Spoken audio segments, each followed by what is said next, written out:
Hi guys! Good morning!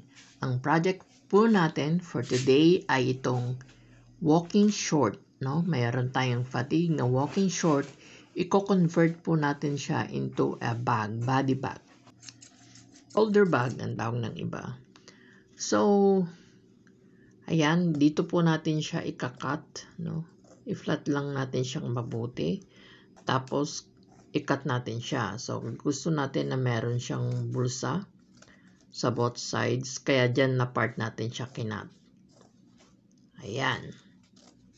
Ito naman po ay yung sa sinturera niya, no? Kasi yung pinaka-sinturera niya or yung lagayan ng belt, yun po yung gagawin nating isling naman nung handbag na gagawin natin.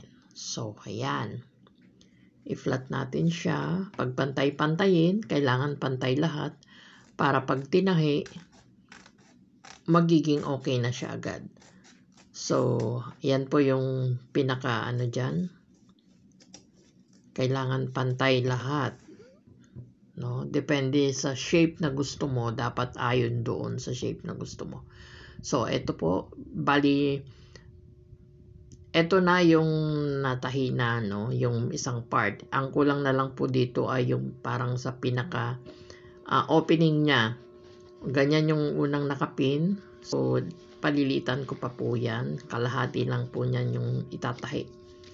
Yung lapad niya, kalahati lang yan. Tapos, ito po yung sling na ilalagay natin.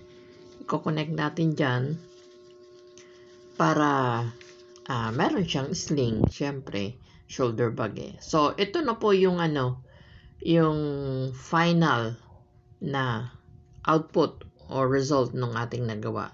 Ayan, handbag na po siya, 'di ba? Body bag na, ayan. Oh, meron ka ng shoulder bag na naman, na fatigue naman this time. So, ganyan lang po gumawa nung mag-convert ng walking short into a bag. Thank you.